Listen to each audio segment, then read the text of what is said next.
So about 7 days ago, I had a really difficult experience, and I'm not sure what really I want to say about it. I just know that somehow I need to share my story. And so I decided that a good place to start was to kind of share what happened. I met a guy about a year ago, and we were just friends at first, and met him. He was dating someone else and seemed really nice, and we just continued, just communicating, and saw him again in just friendship situation, and then still kept communicating. And I ended up meeting him for a date. He came to my island, which is San Pedro, Belize, and it was wonderful. He was a great guy. He was very spiritual in nature. He could get deep in conversation with me. I really loved it. And then, I didn't see him for a long time again. We just communicated by WhatsApp or whatever. And then ended up seeing him again. We met on a neighboring island and just had an amazing time. Just this amazing weekend of just connection and I just felt very connected to this person. Now, I'm also very intuitive, and I'll tell you, honestly, I didn't see anything that were red flags. Something inside of me was saying, danger, danger, danger, but I wasn't listening because it was wonderful. What I was experiencing, I think I was seeking for some beautiful companionship. And so time went by again, and probably a month later, he came to my island again and visited me, and it was wonderful. And at the end of that time, I was needed to go into the inland and the mainland in Belize, and I needed to get a little bit of treatment, medical. And he said, well, come and stay with me. And I thought, okay, I'll go stay with you. And so that's wonderful. It's perfect. I'll have a place to stay. I can get this done. We can connect some more. It's great. And what I didn't realize is what was brewing underneath. I didn't realize that there was more to this guy than met the eye.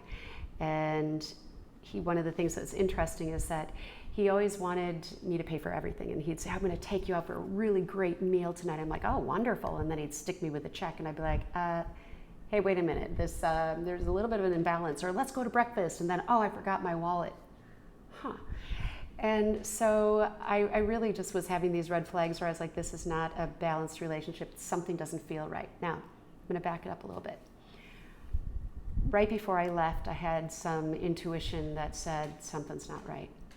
And I sent a message to my 27-year-old daughter, and I said, Elizabeth, something's not right. I said, you need to know that I'm leaving the island, and you need to know who I am and where I am going to be. And she texts back, she's like, what are you doing? You never do this. You never get upset like this. She's like, what are you doing? Is everything okay? And I said, I don't know. I'm not sure. I just have an uneasy feeling. When I got to his place, and I never have done this before, I drop pinned on my phone the location of where I was. And I sent it to my daughter, and I said, you need to have this. She's like, what is going on? What something's not right. And I said, yeah, I know. But yet, this is the interesting part. When I listened into this intuitive part of myself, the intuitive part of myself was wanting to believe, to listen. But there was a part of me that wanted to believe that, no, he wouldn't hurt me. And not with what I've seen. And yet there's another part of me that was saying, just walk through this. Just walk through this. So I did. The day before I left, I knew I needed to just leave and never see this person again. Not out of anger, but that it wasn't right. It wasn't balanced. And so I had a plane ticket. I was going to leave the next day. We were going to go to the Mayan caves, and I was going to leave and get on a plane the next day and go back to my island, and all was going to be good. So we're on the way to the Mayan caves, and I just had this conversation with him. Something's not balanced. Something's not right here. And I said, financially, it's not balanced. I said, we're in different places in our lives as far as where we want to go and what we want to do. And I just said, you know what, honestly, and I said it with a kind manner, but I see now how he took it. I said, I'm no one's sugar mama. I don't want to play that way. That's not my game. I want to see balance in what we're doing. Not that I ever mind paying for things, but I don't like it expected of me. And so I could see that he was really angry. And as we were getting very close to the caves, we were maybe a couple miles away from it, there was a dog crossing the road. an older dog and a black dog, and there were families along the side of the road. And he just kept going. He was not going to stop for that dog, like not at all. And I remember just going, oh my God. And I was saying it out loud. I'm like, hey, I'm like, oh my God. And he wasn't going to stop. And he just kept going. And I remember screaming at the top of my lungs, just screaming and screaming. And he looked at me so angry, and he stopped, and the families are all freaking out around the road. And he just went around the dog, and I was like, oh my God. My heart, it's actually beating now. It was so frightening because I knew he was not going to stop for that dog, and he didn't care. So we got to the Mayan caves, and he said, I said, oh, well, I'm going to go and get, we talked to the tour guide, and we're the last ones that were going to be on the tour, and it was just going to be he and I and the tour guide. And the park was pretty much closing down. The vendors were about to leave, and I said, oh, I'm going to go get one of those things, those cases, to rent a case to hold my iPhone. And so I went over, started to walk over. He's like, I've got one. And I'm like, you have one? And he's like, well, they're at home. I have these. You can't go rent one. I'm like, but you don't have it here. And he's like, I have these. I told you I have these. And I'm like, okay, you know what? You don't have them here. So you go over there and you do whatever you're going to do over there. But I'm going to go over here and rent one of these. And I walked over and I rented one. Hindsight, increasing the anger. So we get on the tour and we're walking there, and he continues to proceed to try to tell me what to do and tell me what to do. And I'm like, God, we just stop it. And so we get to the cave entrance, and I actually put a picture of this for those of you who saw the Facebook post days after everything unfolded, of this entrance to this cave. And we're standing there, and I'm taking, the case is not letting me take a picture, so I go to take my phone out of the case. He's like, don't do that. I said, no, I can't. And he's like, I said, don't do that. And I said, do not tell me what to do. Again, escalating the energies. So we get on the tour, and we get into these tubes. We're in swimsuits, and we get in these tubes, and the tour guide is in front, and I'm in the middle, and this person is to the back. And he never says a word again. And we're going through all these caves, and it's really amazing in these caves, because the caves were places of ritualistic killing, as well as places where people would go in to get into a challenge of the very deepest fear that they could experience. And when they came out, there were places of celebration in that cave. So the dichotomy was absolutely amazing. Actually, it blew my mind, the dichotomy of the feeling there. And so we're going through all of these caves. He won't speak. We're, the Mayan tour guide and I are talking, and I'm telling about things. Well, this is where they had this, and this is where they had that. And he's like, yes, that's exactly it. And I'm just intuiting and connecting with the energies. And we get done, and still this person is not talking. And, we're trying to say, hey, you okay? And he's just fine. And we're like, okay. So we get up, finish the tour, walk up back to the parking lot. Everybody's gone. And I go into the restroom and come back out, and the tour guide is going into the restroom. And I walk to the truck. Now, this is a truck with one of those flatbeds in the back, but it has one of those lockable tops that go on it. And I get into, open the door, and he said, we're giving the guide a ride. I'm like, oh, okay, great. And I just get in, and I open up the middle seat, and I move it up, and I sit down. And he's like, he'll sit in back. And I said, yeah, but there's so much back there. There were backpacks and hats and things. It would take forever to dig that out. And I said, but it's already done. I'm already here. And he said, I said he'll sit in back because I said he'll sit in back. He was so angry. And then he just said, get out. And I was like, whoa. I am in the middle of nowhere. I don't know a soul on the mainland. This is a foreign country in Central America. I am in a swimsuit. And I'm like, you're kicking me out? And at this moment, I'm not understanding why he's even mad. It took me a while to even process after, why was he so mad? And I start throwing things out of his vehicle and just throwing them onto the cement, and he starts driving away. And I'm like, let me get my clothes. Just let me get my clothes. And I see, he just starts going. And I see in the back, the keys to lock the back of the bed were in there. And I jumped up, I grabbed them, and I held them up, and I held my hands like this, and I said, let me get my clothes. And I have never seen such rage in my entire life, never.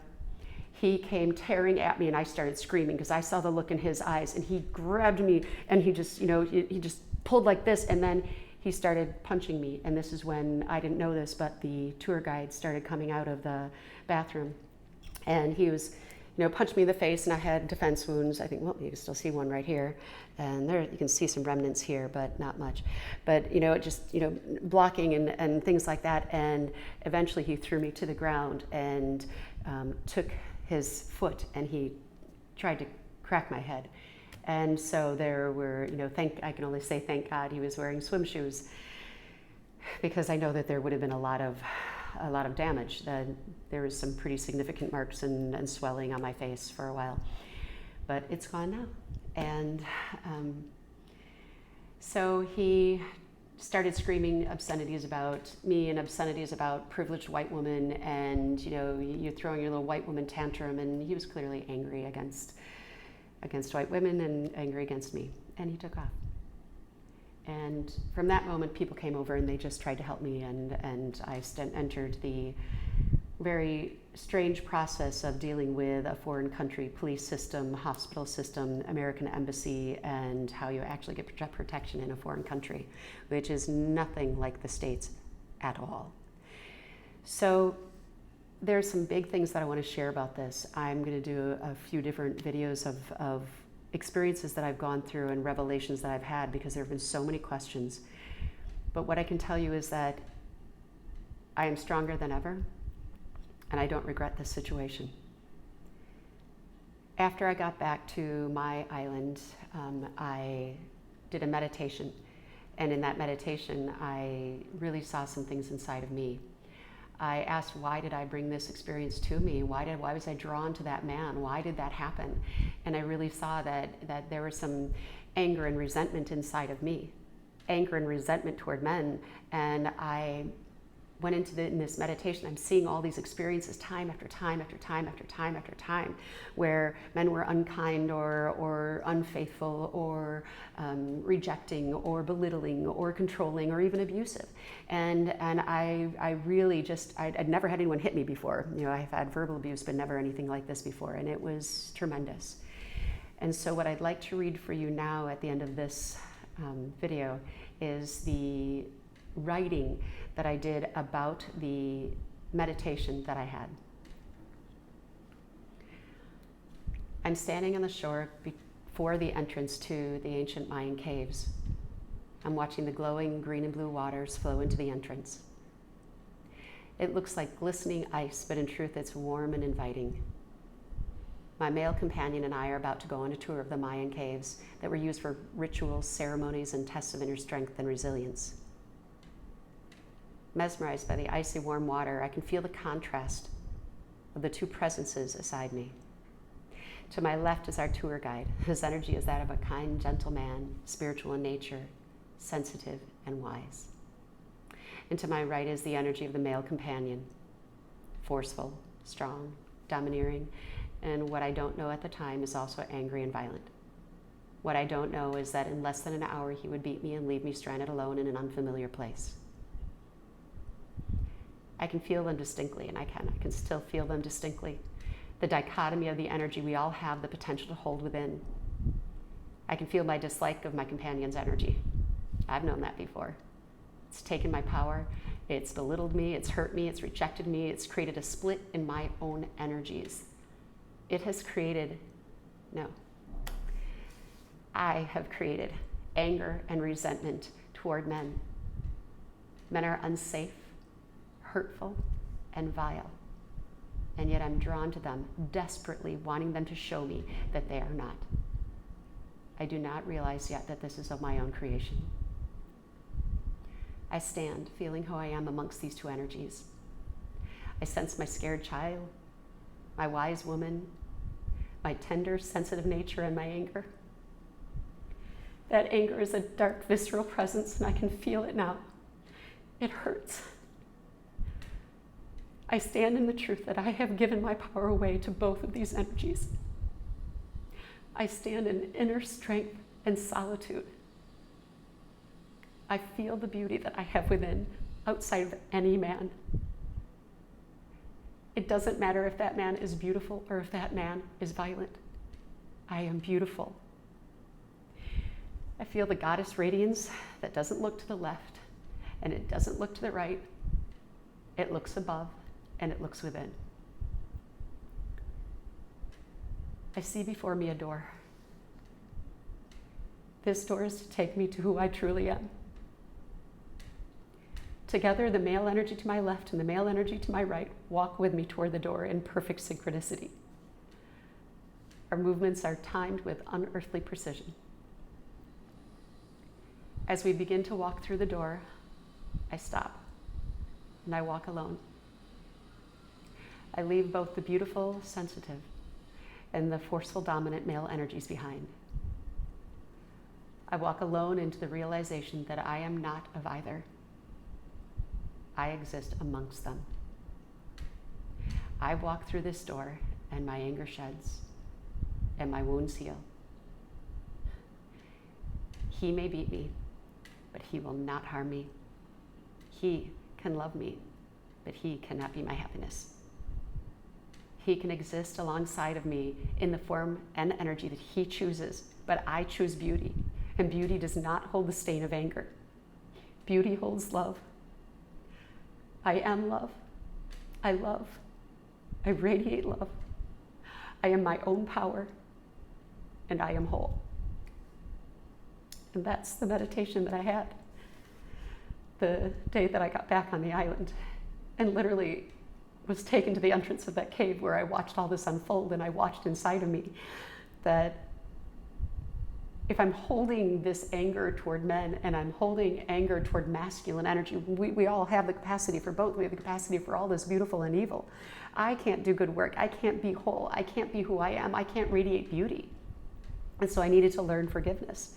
And even though in all the healing I've done, I thought I had, I hadn't. I thought I had, but deep viscerally inside of me, that pain was still there.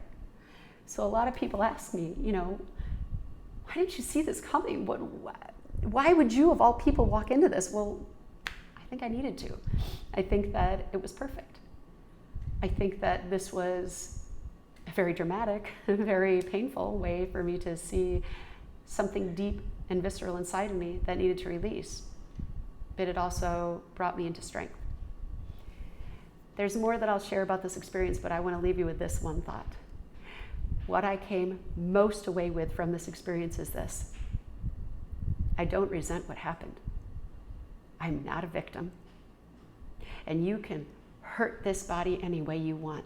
You can violate this body any way you want. You can do anything you want to this physical body, but you cannot take my spirit. You cannot harm me in that way. No one can harm me in that way. And because of this experience, there is a profound strength that I found inside of me that could never have been found without this experience. I would never have been able to access this kind of strength. So for me, thank you. Thank you for making me whole.